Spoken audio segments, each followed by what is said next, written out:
어, 일부 예배 오신 여러분들을 다시 한번 주님의 이름으로 환영합니다. 오늘의 예배는 다시 올 수 있는 예배가 아닙니다. 어제 죽어갔던 이들이 그토록 바라던 내일이 바로 오늘 우리가 맞이한 오늘입니다. 오늘 예배 가운데 또 말씀 가운데 우리의 길이요 진리요 생명이신 주님을 만나는 감격의 예배가 되기를 주님의 이름으로 축복합니다. 그래서 여러분 옆에 있는 분들과 우리 한번 아름다운 신앙의 고백으로 서로 좀 인사를 나누었으면 좋겠습니다. 하나님은 살아계십니다. 이렇게 인사를 나누겠습니다. 살아계신 하나님께서 오늘 우리 예배 가운데 우리를 만나 주실 것이고 또 우리에게 말씀해 주실 것이라고 확신합니다. 오늘은 온 세대 드림 예배로 드리는 주일입니다. 우리의 아이들은 여러 번의 분리를 경험합니다. 처음 세상에 태어나 엄마와 하나였던 아이가 이 탯줄을 자르면서 첫 번째 분리를 경험합니다. 그리고 유치원을 또 가거나 학교를 갈 때에도 분리를 경험합니다. 어릴 적 초등학교 입학할 때가 기억이 납니다. 가슴에는 흰색 손수건을 달고 자기 키만한 큰 가방을 메고 엄마의 손을 꼭 잡고 가던 그때가 기억이 납니다. 가장 따뜻하고 익숙한 엄마의 손과 분리되고 가장 낯선 세계와의 첫 걸음이 시작된 겁니다. 여러분, 아이들이 엄마와의 첫 분리가 이 어른들이 이 배우자와의 이별을 경험할 때 그 강도와 비슷하다고 합니다. 그리고 대학을 가면서 군대를 가면서 또 결혼을 하면서 분리가 이루어집니다. 그러고 보면 우리는 아름다운 분리를 위해 이토록 많은 분리를, 이별을 연습하고 있지 않을까 하는 생각을 해보기도 합니다. 그런데 여러분, 마지막 이야기했던 분리, 이 결혼은 사실상 분리가 아니라 연합으로 이어집니다. 분리인 동시에 둘이 하나로 연합되어 한 몸이 되는 것이죠. 그런데 그 이전에 다른 모든 부분들은 분리인 동시에 위탁이 이루어집니다. 학교에 아이를 맡기고 군대에 아이를 위탁합니다. 여러분, 제가 오래전 교회에 있을 때 본 광경입니다. 한 가족이 교회에 함께 걸어옵니다. 그리고 서로가 이렇게 함께 오더니 손을 흔들면서 각기 자기의 곳으로 흩어져 버립니다. 부모님은 예배당으로 또 아이들은 각기 주일학교 교실로 걸어가고 있는 겁니다. 여러분, 상상을 한번 해보았습니다. 분명 저 아이는 학교에 갈 때에도 부모님과 떨어졌을 것이고 교회에 와서도 지금 떨어지고 있는 겁니다. 아버지 어머니는 교회의 많은 섬김으로 녹초가 되어 이제 집에 들어갑니다. 그리고 아이와의 재회가 이루어집니다. 여러분, 이건 저희 집의 이야기가 아니라 한번 상상해 본 겁니다. 근데 여러분, 이 아이는 일주일 내내 뭘 경험한 겁니까? 부모와의 분리를 경험한 겁니다. 그리고 이 아이는 학교에 위탁된 겁니다. 학교에 학습을 위탁받았고 그리고 신앙도 위탁받았다는 겁니다. 여러분, 이것이 잘못되었다 하는 이야기를 하는 것이 아닙니다. 혹 우리의 신앙의 전수도 누군가에게 위탁되고 있지 않은가 하는 생각을 해본 겁니다. 누군가에게 우리 아이들과 자녀의 신앙도 맡겨버리면 되지 않는가 하는 생각을 하고 있는 우리의 모습도 있을 수 있다는 것을 한번 생각해 본 겁니다. 그래서 오늘 온 가족이 함께 드리는 이 온 세대 드림 예배를 통해서 부모는 아이들에 대한 신앙 전수를 책임받았다는 사실을 깨달았으면 좋겠습니다. 또 아이들은 한 가족 공동체가 분리되지 않고 한 예배 속에서 한 말씀으로 한 예배의 영광을 맛보는 시간이 될 수 있기를 바랍니다. 혹 가족이 함께하지 못하는 이들이 있다면 함께 예배할 수 있는 그날을 기대하면서 기도할 수 있는 시간이 되었으면 좋겠다 하는 마음이 있는 겁니다. 여러분, 얼마 전 3학년인 딸 아이가 학원에서 영어 시험을 쳤습니다. 저희 아이들은 홈스쿨을 하기 때문에 이제 시험을 쳐본 적이 거의 없습니다. 그런데 여러분, 몇 점을 받았냐면, 여러분 몇 점을 받았을 것 같습니까? 목사의 자녀들은 하나님의 특별한 은혜로 시험을 치면 그냥 척척 맞고 그럴 것 같습니까? 25점을 받았습니다. 여러분, 사실 딸아이에게는 표를 내지 않았지만 제 마음속에는 큰일 났다 하는 생각을 했습니다. 그리고 또 한편으로는 도대체 누구를 닮았나 하는 생각도 솔직히 했습니다. 근데 여러분, 얼마 전에 다시 시험을 봤는데 이 아이가 여러분 100점을 받았습니다. 할렐루야. 여러분, 남의 아이의 일이라고 기뻐하지 않는 거 아닌 거 아니죠? 여러분, 좀 기특했습니다. 그런데 여러분, 자기가 그리고 100점을 받았는데 이 시험지를 아빠, 엄마 카카오톡 프로필 사진에 올려달라는 겁니다. 그리고 이렇게 또 이야기하는 거예요. 아빠, 저 빨리 시험 치고 싶어요. 제 마음으로는 그런 생각을 했습니다. 아직 인생의 쓴맛을 보지 못했구나. 근데 여러분에게 묻고 싶습니다. 여러분은 25점 받은 딸이 좋습니까? 아니면 100점 받은 딸이 좋습니까? 그냥 질문만 해본 겁니다. 대답 안 하셔도 됩니다. 그런데 여러분, 반대로 제가 여러분에게 한번 묻고 싶은 것이 있습니다. 우리의 아이들은 어떤 부모님을 좋아할까요? 어떤 부모를 좋아할까요?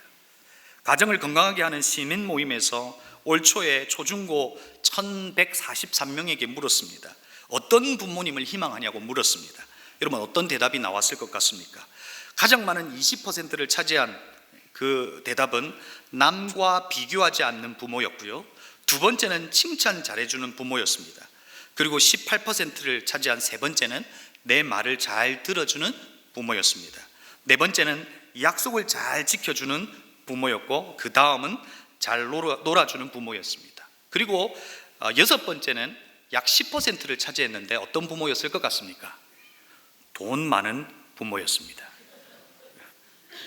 여러분은 어떤 부모입니까? 오늘 말씀 속으로 들어가 이 시대 속에 우리는 어떤 부모여야 하는지 저는 오늘 1부 예배를 통해서 이야기하고 싶습니다. 그리고 제가 오늘 4부 설교도 하게 되는데 4부를 통해서는 어떤 자녀여야 되는지를 또 함께 살펴보려고 합니다. 오늘 말씀에 아무리 생각해도 좀 독특한 한 아버지가 등장합니다. 그런데 여러분, 이 아버지에게도 배울 것이 있다는 것을 알게 되었습니다. 여러분, 오늘 말씀의 시작이 이렇게 시작합니다. 13절 말씀인데요, 주님께서 여호수아에게 명하신 대로 여호수아가 여분네의 아들 갈렙에게 유다 자손의 분깃 가운데서 아르바에 가지고 있던 성읍 헤브론을 주었는데, 아르바라는 사람은 아낙 사람의 조상이다. 여러분, 무슨 말입니까? 여호수아가 명령을 했습니다.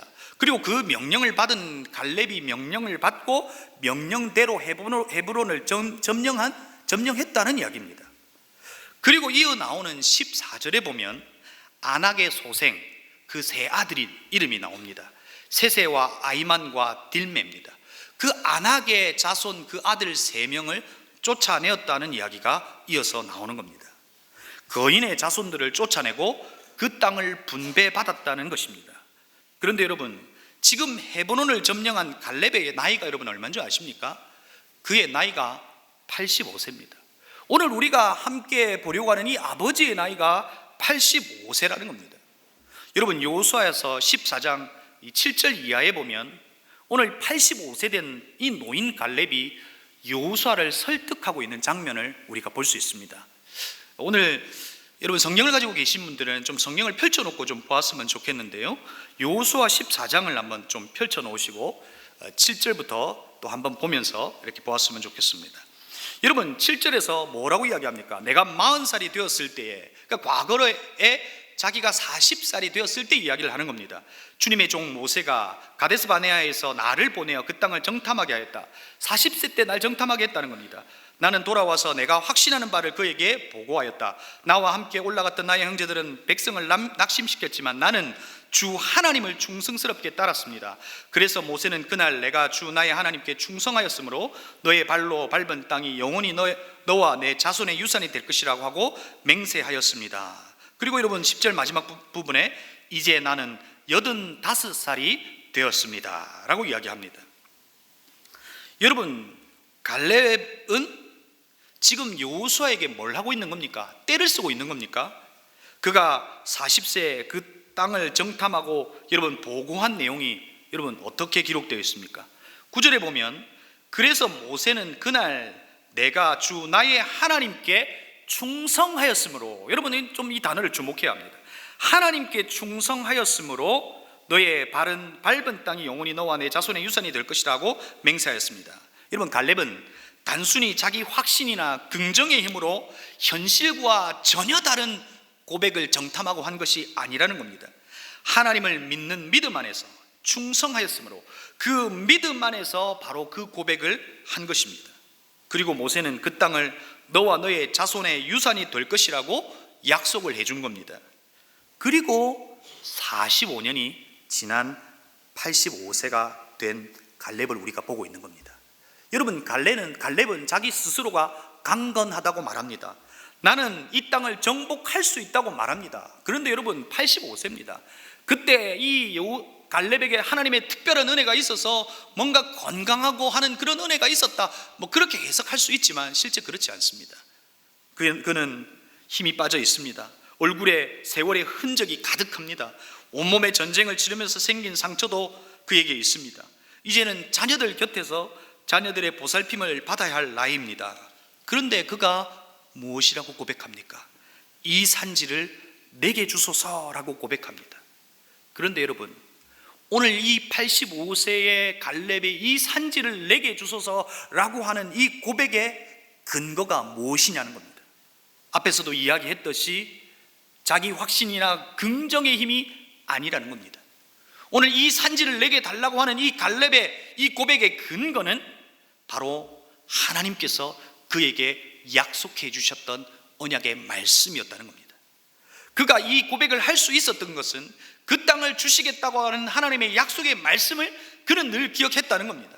10절 말씀에 보면 여호와께서 말씀하신 대로, 12절에 보면 여호와께서 말씀하신, 후반부에 보면 여호와께서 말씀하신 대로, 여러분, 갈렙은 하나님의 말씀의 능력을 믿었고 45년 동안 변치 않고 그 말씀을 기억하며 여전히 오늘 이 산지를 내게 주소서라고 하는 이 고백을 하고 있다는 겁니다. 사랑하는 성도 여러분, 오늘 이 갈렙의 고백이 저와 여러분의 고백이 되기를 주의 이름으로 축복합니다. 세상과 부딪히고 많은 경험으로 쌓아온 내 경험과 내 삶의 흔적들이 여러분에게 분명히 있을 겁니다. 여러분에게 있는, 여러분만이 가지고 있는 이 삶을 해석해낼 수 있는, 이겨낼 수 있는 여러분만의 솔루션이 분명히 있을 겁니다. 그럼에도 불구하고 여러분의 고백의 근거는 여러분의 어떠함, 여러분이 살아온 삶의 경험이 아니라 하나님의 말씀이 되기를 주의 이름으로 축복합니다. 이제 갈렙을 믿음의 한 사람이 아닌 아버지의 한 사람으로 보려고 합니다. 여러분, 그는 딸의 마음을 헤아리는 꽤 괜찮은 여러분 아버지였을까요? 오늘 본문에서 그 딸이 등장합니다. 이름이 악사입니다. 그 딸은 이제 결혼을 해야 될 딸입니다. 여러분, 85세에 결혼해야 될 딸이 있다면 언제 낳았을까요? 나이는 여러분 알 수 없습니다. 그런데 분명한 것은 아마 늦둥이 딸이었을 가능성이 큽니다. 여러분, 50세에 낳았다면 그 딸의 나이는 한 35세 정도 되었을 거고, 60세에 낳아도 여러분 25세 정도 되었을 겁니다. 여러분, 잘은 모르지만 이 딸을 볼 때 이 아빠의 마음은 여러분은 어떻습니까? 저는 여러분 집에 들어가 딸 아이를 보면 제 모든 피로가 사라져 버립니다. 아내를 보는 것과 다릅니다. 제가 아내가 없기 때문에 이런 말을 하는 겁니다. 마치 비타민과 같습니다. 어느 날 밤에 힘이 쭉 빠져서 아이의 방에 갔습니다. 딸아, 이하나 자니? 그랬어요. 그리고 이렇게 말해서 오늘 아빠 좀 힘들어. 그런데 딸아이가 이렇게 말합니다. 아빠 화이팅. 근데 여러분, 그 말이 얼마나 위로가 되는지 아세요? 그런 딸입니다. 그 광야 40년 속의 그 텐트 속에서 딸아이의 기저귀를 아마 갈면서 그 딸을 키운 딸입니다. 그런데 여러분, 갈렙이 그 딸을 이제 시집을 보내려고 합니다. 그런데 시집을 보내는 방식이 좀 특이합니다. 마치 전쟁의 전리품처럼 딸의 동의를 구하지도 않은 채 딸 악사를 그냥 내어놓아 버립니다. 여러분, 그 땅에 수많은 믿음의 사람들을 찾고 또 찾는 방식이 아니라 그냥 전리품처럼 그 딸을 놓아버린다는 겁니다. 16절의 말씀입니다. 그때 갈렙이 기랴세벨을 쳐서 점령하는 사람은 그의 딸 악사와 결혼시키겠다고 말하였다. 여러분, 갈렙이 노망이 든 겁니까? 아버지로서는 여러분 이해가 가십니까? 저는 아빠로서는 도저히 이 갈렙의 모습이 이해가 가지 않습니다. 저는 가끔 상상을 합니다. 딸이 신랑감을 데려오는 상상을 한다는 겁니다. 아빠에게 이렇게 아마 말할 겁니다. 아빠, 고르고 골라서 데려온 사람이에요. 그런데 여러분, 데리고 왔는데 저랑 똑같은 사람을 데려왔다고 여러분 상상을 해보십시오. 여러분 같으면 어떠시겠습니까? 그냥 상상을 해봤다는 겁니다. 웃으라고 한 이야기인데 여러분 웃지 않고 있는 여러분의 마음의 상태는 어떠하십니까? 상상을 해본 거예요.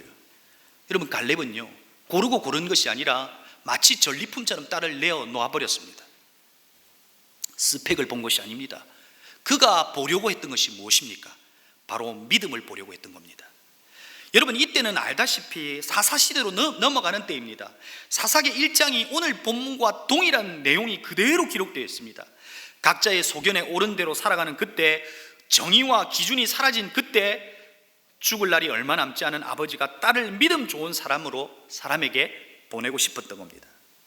그런데 여러분, 오늘 이 말씀은 단순히 딸을 결혼시키겠다라고 하는 목적으로 여러분 그 딸을 내어놓은 것이 아니라는 생각을 해보았습니다. 갈렙은 땅을 다 정복하고 한 곳을 남겨두었습니다. 바로 그곳이 오늘 성경에 기록되어 있는 기럇 세벨입니다. 여러분, 왜 남겨두었을까요? 힘들었을까요? 아니면 정복 매너리즘에 빠진 것일까요? 정복해보니 다 되더라, 그런 겁니까? 아니면 갑자기 두려움이 찾아온 것일까요? 아니면 그 기럇 세벨이라고 하는 곳이 지금 있는 곳보다 아주 먼 곳에 있기 때문에 다른 이들을 시키고 싶었을까요? 아닙니다. 갈렙은 안악의 자손들을 전쟁을 치러서 승리한 사람입니다. 기럇 세벨은 그리 멀지 않은, 지금 우리의 거리로 하면 한 안산 정도 되는 거리밖에 되지 않은 거리에 있습니다. 그럼 도대체 왜 남겨둔 것일까요? 갈렙은 지금 영적으로 무너져가는 이스라엘을 사실상 보고 있는 겁니다. 지금 우리가 이 시대를 바라보고 있는 것처럼 말입니다. 여러분, 이 시대를 향해서 어떤 시대라고 말합니까? 중심을 잃어버린 시대라고 말합니다. 어른을 잃어버린 시대라고 말합니다. 마치 사사시대와 같은 그 시대를 이 아버지 갈렙이 보고 있는 겁니다. 그리고 그 딸을 시집 보내려고 하고 있는 때라는 겁니다. 갈렙은 분명히 알았습니다. 오늘이 무너지면 내일이 없다는 사실을 그 갈렙이 알았다는 겁니다. 그래서 갈렙은 다음 세대에게 기럇 세벨을 남겨두고 전쟁을 치르게 한 것입니다. 이스라엘의 전쟁은 엄청난 무기로 하는 전쟁이 아닙니다. 전쟁을 통해 하나님의 도우심을 경험하는 전쟁입니다. 그 전쟁을 이 다음 세대가 치를 수 있도록 남겨둔 겁니다. 그래야 그들의 생애에 내일이 있기 때문에 그렇게 한 겁니다. 사랑하는 성도 여러분, 여러분에게 우리의 다음 세대에게 남겨둔 기럇 세벨이 있으십니까? 아니면 우리의 다음 세대의 산지를 다 만들어 두고, 아니면 다 계획해 두고 있지 않습니까? 이 산지를 내게 주소서라고 주님 앞에 부르짖고 그 산지를 그대로 우리 아이들에게 물려주려고 하지 않습니까? 여러분, 오늘 우리가 말씀을 통해서 배우는 게 뭡니까? 갈렙을 통해서 첫 번째로 배우는 것은 그의 선택과 행동의 근거는 언약의 말씀이었다는 겁니다. 그래서 그는 이 산지를 내게 주소서라고 고백할 수 있었다는 겁니다. 오늘 이것이 저와 여러분 부모의 고백이어야 한다는 겁니다. 두 번째 갈렙에게 배우는 것은 그는 다음 세대에 자기 스스로가 하나님이 되려고 하는 시도를 내려놓았다는 겁니다. 그가 하나님이 될 수도 있습니다. 마지막 남은 기럇 세벨을 다 쳐부수고 그 땅을 정복할 수 있습니다. 그럼에도 불구하고 그 땅을 남겨두고 하나님께서 그 다음 세대와 함께 그 전쟁을 치를 수 있도록 남겨두었다는 겁니다. 우리는 우리 자식들의 하나님이 되려고 하는 시도를 날마다 합니다. 부모가 그려놓은 그림의 그 길을 걸어가면 착한 아들이고 성공한 삶이라고 말합니다. 이 아이들에 대하여 하나님께 그 어떤 것도 묻지 않습니다. 하나님께서 이 아이들을 향한 하나님의 계획이 무엇인지도 묻지 않은 채 부모가 그려놓은 그림 속에 아이들을 집어넣어 버립니다. 제가 두 번째 사역제에서 만난 권사님의 고백을 잊을 수가 없습니다. 그 권사님은 딸아이의 공부를 위해서 고등학교 때 주일학교를 보내지 않았습니다. 아이는 공부를 열심히 했습니다. 여학생으로 전국 수석을 했습니다. 가장 좋은 대학을 들어갔고 가장 좋은 과를 들어갔고, 그리고 그 대학을 졸업하고 의사가 되었고 가장 일찍 진급하고 성공한 여의사가 되었습니다. 그런데 여러분, 그 권사님의 후회가 뭔지 아십니까? 그렇게 대학을 보내면 주님을 믿을 줄 알았답니다. 그런데 그 딸이 하나님을 알지 못합니다. 심지어는 남편감을 데려왔는데 아주 독실한 불교 신자를 데려와서 결혼하겠다고 했다는 겁니다. 가슴을 치며 후회합니다. 하나님을 알지 못하는 세대를 만들었다는 그 사실 때문에 가슴을 치더라는 겁니다. 이 권사님은 이 아이의 하나님이 되려고 했던 것입니다. 사랑하는 성도 여러분, 오늘 우리는 갈렙처럼 남겨둘 기랴세벨이 우리 아이들에게 있어야 한다는 것입니다. 여러분, 그러면 오늘 여기에서 한번 생각해 보아야 될 것이 있습니다. 여러분, 우리는 다윗을 봅니다. 다윗도 꽤 갈렙처럼 괜찮은 믿음을 소유한 아버지였습니다. 그런데 여러분, 다윗은 여러분이 알다시피 자식 농사 실패했습니다. 여러분, 갈렙과 다윗의 교육의 가장 큰 차이가 무엇입니까? 다윗은 자신의 범죄로 자기의 장자를 잃어버렸습니다. 그래서 자녀에 대한 미안한 마음이 분명히 있었을 것 같습니다. 그래서 그 자녀들의 잘못에 대하여 훈계하지 않는 다윗의 모습을 보게 됩니다. 여러분, 다윗이 놓쳐버린 것이 무엇입니까? 바로 거기에서 아버지의 권위를 놓쳐버렸습니다. 여러분, 두 번째 다윗이 놓쳐버린 것이 무엇인 줄 아십니까? 그 다윗의 그 남은 다음 세대의 자녀들에게 갈렙처럼 기랴세벨을 남겨두지 않았습니다. 그들에게 광야가 없었다는 겁니다. 그래서 그들에게는 영적 근육이 없었기 때문에 솔로몬이 믿음 좋은 솔로몬이었지만 이방 여인에게 쉽게 무너져버리는 다음 세대를 보고 있는 겁니다.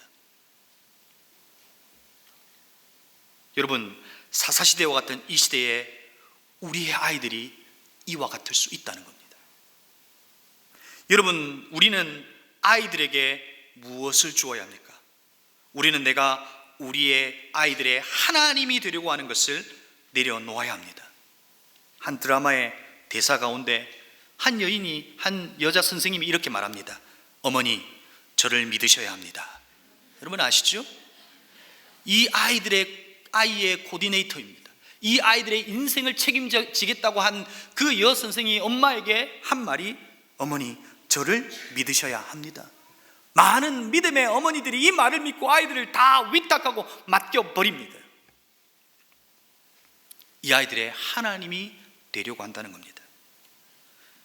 여러분, 우리 아이들은 하나님께서 만드신 모양대로 커야 합니다. 이 아이들의 선택과 행위가 하나님의 나라의 조화를 이루면서 살아야 합니다. 이들의 성공이 하나님 나라의 조화가 될 수 있지 않을 수 있다는 것도 오늘 우리는 이 아침에 한 번쯤은 생각해 보아야 한다는 겁니다. 그래서 여러분, 우리에게 필요한 것이 무엇이냐는 겁니다. 계속해서 반복하고 있는 것이 무엇입니까? 바로 갈렙이 보여준 믿음이 오늘 우리 세대에게 필요하다는 겁니다. 여러분, 저에게 기도의 동력자가 있습니다. 그런데 아주 나이 많은 기도의 동력자가 있습니다. 이제 90세가 다 되어 가시는 대구에 계신 한 권사님이 계십니다. 그 큰아들도 박은조 목사님과 함께 목회를 했던 분입니다. 그런데 그 권사님은 늘 저에게 이렇게 말합니다. 목사님, 승리하세요, 기쁨으로 감당하세요, 이렇게 하면서 응원해 주십니다. 그런데 여러분, 그 권사님과 대화를 나누면 느끼는 것이 있는데 세대 차이가 나지 않습니다. 여러분, 왜 세대 차이가 나지 않습니까? 늘 말씀 안에 있습니다. 기도 속에 있습니다. 그러니 그 90세가 다 돼가는 그 권사님은 누구와 닮아 있습니까? 하나님 아버지와 닮아 있습니다. 그러니 대화하니 우리의 마음을 잘 알고 계시는 그 아버지와 닮아 있으니 그렇게 마음이 편하고 대화가 잘 되는 것을 보게 됩니다. 제가 이걸 이야기하려고 하는 것이 아닙니다. 그런데 여러분, 그 권사님인 어릴 적 남편을 잃었습니다. 그 남편은 부도지사였습니다. 꽤 괜찮게 살았습니다. 홀로 된 권사님이 고생했다는 겁니다. 그런데 그때 주님을 만났고 주님의 말씀을 붙잡고 살았다고 말합니다. 그리고 저에게 이렇게 말합니다. 목사님, 저는 어려워도 사람에게 한 번도 구걸해 보지 않았습니다. 하나님의 말씀을 붙들고 살았습니다. 하나님께 자식도 형편도 맡겼습니다. 하나님 뺑 믿고 살았습니다. 여러분, 저는 압니다. 이 권사님의 믿음의 고백이 역사가 되었고 훌륭한 믿음의 대를 이은 것을 저는 보았습니다. 오늘 우리가 보여줘야 할 것이 무엇입니까? 아버지가 남겨둔 업적이 아니라는 겁니다. 어머니의 탁월함도 아니라는 겁니다. 어떤 순간에도 말씀에 근거하여 반응하는 아버지의 믿음의 반응이 오늘 우리에게 필요하다는 겁니다. 아버지의 탁월함과 아버지의 업적을 우리 아이들에게 자랑하는 것이 아니라 나약해 보이지만 이 아이들을 위해서, 다음 세대를 위해서, 사사시대와 같은 이 시대를 위해서 눈물을 뚝뚝 흘리는 그 아버지의 눈물, 그것을 하나님은 보고 싶어 하신다는 것입니다. 우리는 좋은 것을 아이들에게 제공해 주면 아이들은 믿음으로 잘 클 것이라고 생각합니다. 여러분, 분명 중요합니다. 아무것도 가지지 않았던 광야 생활했던 갈렙의 딸은 여러분 어떤 딸이었을지 이 시점에서 좀 궁금해지기 시작합니다. 여러분 한번 성경을 보십시오. 온니엘이 나타나 기랴세벨에 점령하고 그 딸 악사를 아내로 얻게 됩니다. 그 딸이 출가할 때에 아버지가 딸에게 묻습니다. 이것은 보통 아버지가 딸에게 묻는 질문과도 같습니다. 더 필요한 것이 있느냐 이렇게 묻습니다. 그때 19절에서 딸이 대답합니다. 개역개정 말씀에 이렇게 기록되어 있습니다. 이르되 내게 복을 주소서, 아버지께서 나를 네겝 땅으로 보내시오니 샘물도 내게 주소서 하며 갈렙이 윗샘과 아랫샘을 그에게 주었더라. 여러분, 이 말씀만 보면 복을 구하는 그냥 다를 바 없는 한 딸을 우리는 보고 있는 것 같습니다. 그런데 여러분, 딸이 지금 여러분 어디로 갑니까? 갈렙이 딸에게 좋은 땅을 줄 수 있습니다. 그런데 갈렙은 네게브 땅을 줍니다. 여러분, 네게브는 사막입니다. 가장 힘든 곳을 주는 아버지와 그 땅을 받아들이고 가는 그 딸을 지금 보고 있는 겁니다. 마른 땅 네게브로 가는 딸을 보며 갈렙은 눈물을 흘렸을지도 모릅니다. 하지만 갈렙은 그 딸에게 무엇을 주었습니까? 사막 속에서도 살아남을 수 있는 믿음을 주었습니다. 믿음의 전쟁을 치른 사위 온니엘이 있었기에 마음으로 안심하며 하나님 이들에게도 각자에게 주실 그 산지를 주옵소서라고 하는 그 고백으로 이 딸과 사위를 보냈을지도 모릅니다. 여러분, 우리는 우리의 아이들에게 부모가 파준 우물을 주려고 합니다. 그러나 그 우물도 금방 마릅니다. 갈렙도 윗샘과 아랫샘을 주었습니다. 여러분, 그러나 그 땅은 사막입니다. 그 우물을 주었지만 그곳에서 그들은 그 물을 파며 믿음으로 살아내야 합니다. 저는 이 그림 속에서 우리의 다음 세대가 이와 같았으면 좋겠다 하는 생각을 하게 된 겁니다. 믿음의 전수가 일어나 사막과 같은 곳일지라도 믿음으로 살아내는 다음 세대를 그려본 겁니다. 사랑하는 성도 여러분, 오늘 우리의 자녀들에게 보여줘야 될 것이 무엇입니까? 언약의 말씀에 근거한 믿음의 고백을 보여줘야 하며 우리 아이들에게 남겨둔 기랴세벨을 남겨두고 스스로 그 길을 걸어갈 수 있도록, 그래서 그 사막과 같은 길이 그들에게 있을지라도 믿음으로 그 길을 걸어갈 수 있도록 우리가 그 아이들에게 배려해야 하지 않을까 하는 생각을 해봅니다. 그런데 여러분 이것이 끝이 아닙니다. 기랴세벨을 남겨둔 그 결과가 무엇이었습니까? 여러분, 사위 온니엘을 보면 우리는 알 수 있습니다. 여러분, 사사기 1장과 3장에 온니엘이 등장합니다. 그런데 여러분, 어떤 때에 이 온니엘이 다시금 사사기에서 등장합니까? 여러분, 사사기 3장 7절에서 9절의 말씀을 보면 이렇습니다. 이스라엘 자손이 주 하나님을 저버리고 바알과 아세라를 섬겨 우상을 섬겼다는 겁니다. 주님께서 보시기에 악한 일을 저질렀다, 죄악 가운데 있었다는 겁니다. 주님께서 이스라엘 백성을 크게 분노하시고 그들을 메소포타미아 왕 구산 리스다임의 손에 넘겨주었다. 그러니까 하나님께서 그들을 넘겨주어서 지금 고난과 고통 가운데 있는 때를 보고 있는 겁니다. 그런데 그때에 이스라엘 자손이 주님께 울어 부르짖었으니 주님께서 그들을 구하여 주시려고 이스라엘 자손 가운데서 한 구원자를 세우셨으니 그가 곧 갈렙의 아우 그나스의 아들인 온니엘이다. 여러분, 믿음을 잃어버린 세대에 이제 누가 등장한 겁니까? 바로 온니엘이 등장한 겁니다. 여러분, 온니엘이 어떻게 등장할 수 있었습니까? 갈렙이 남겨둔 그 기랴세벨의 승리를 맛보았기 때문에 온니엘이 그 고통 속에서 그가 일어났던 겁니다.